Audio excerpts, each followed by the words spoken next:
So you've completed the part one video where we talk about knowing your strategy. Great work. Let's jump right into part two where we talk about knowing what your conditions are for execution. Let's talk about the next item on our agenda. Um, your conditions for trading. So your conditions for trading. So we talked about knowing your strategy. Now let's talk about knowing who you are, right?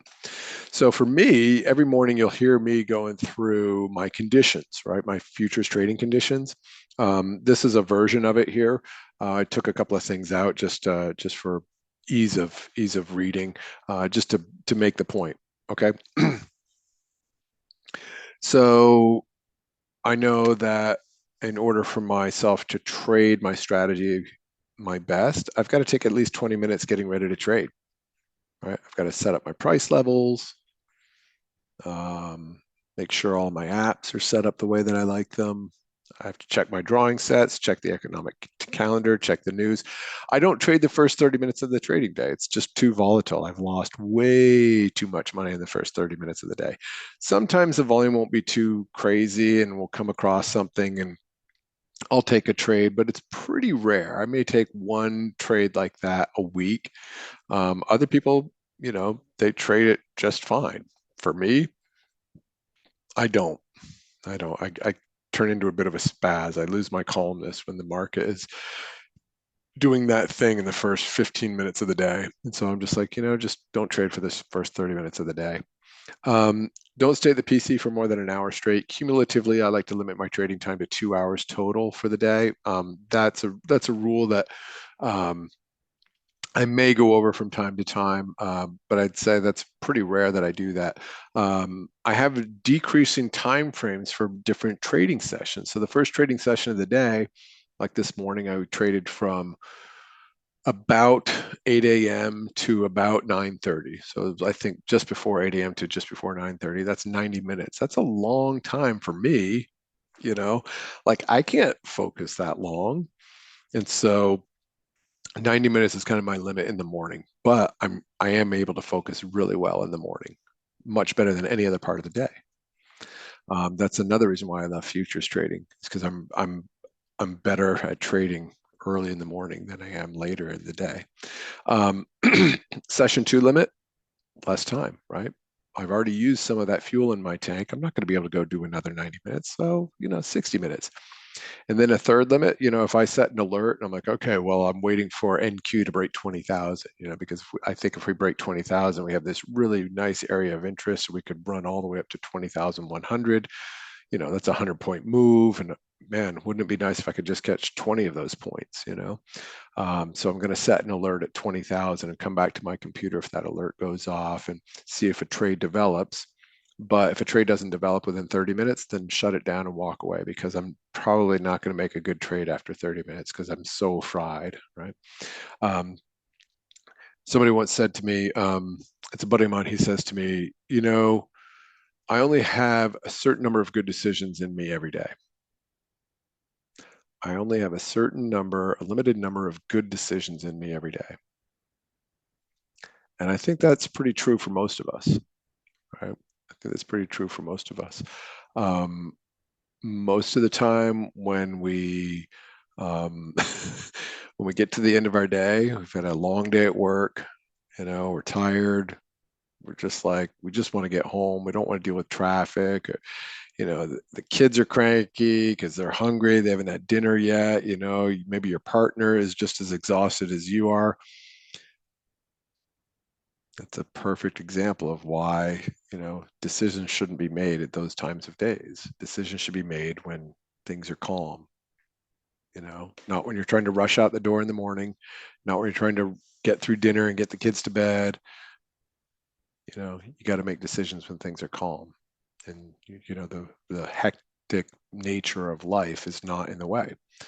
Okay. Daily profit shutdown trigger, about $500 per account. This number was for a while, it was like 250, then it was 300. And I put 499 per account because I know myself. Never try to get to that round number. Round numbers will kill you, you know.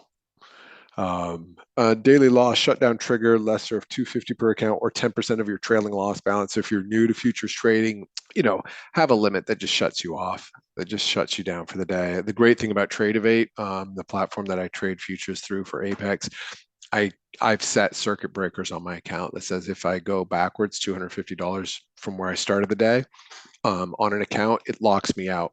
Just like it'll close any trades that I'm in and locks me out. Max trade size for the first 15 minutes, 2 micros per account, because I know that I'm really not making my best decisions for that first 15 minutes. It takes me about 15 minutes to sort of get into the flow of things, figure out where things are, how the game's moving, right? Max trade size above profit of $200 per account. I size down. I don't want to give my winnings back.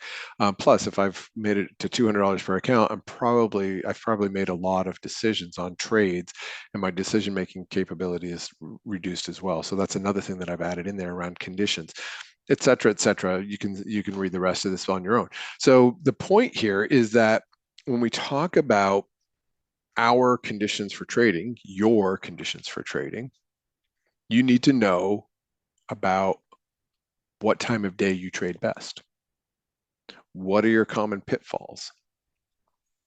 What are some ways that you can engineer discipline into your process?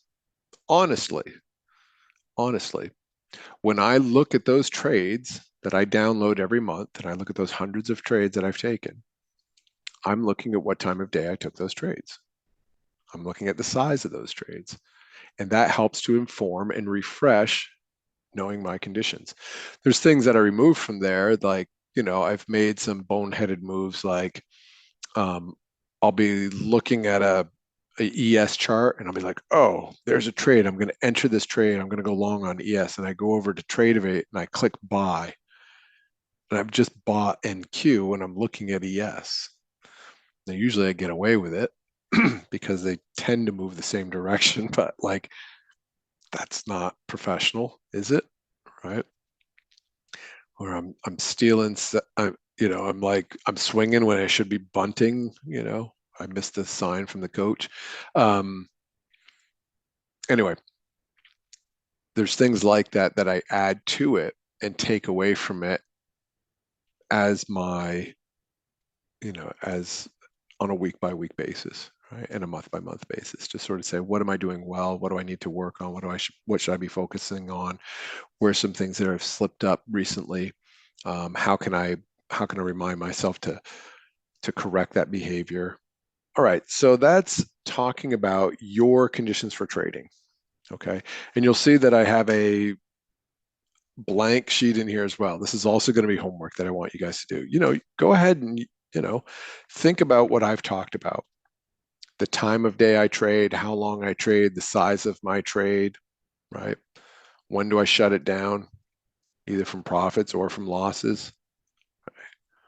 You know, put down what you think makes sense and then start doing the work to understand if you've got the right numbers in there, right? Let the data inform your conditions for execution.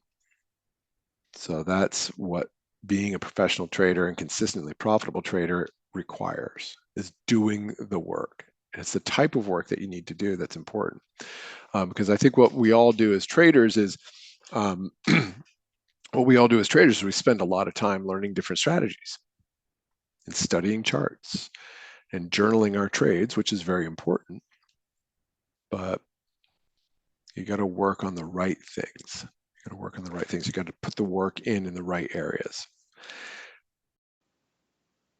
So this is going to be the end of part 2, where we talked about your conditions for trading. Next is going to be talking about what is your why. We really start diving deep into the mindset of a professional trader. Hope you enjoy it. It's my favorite part.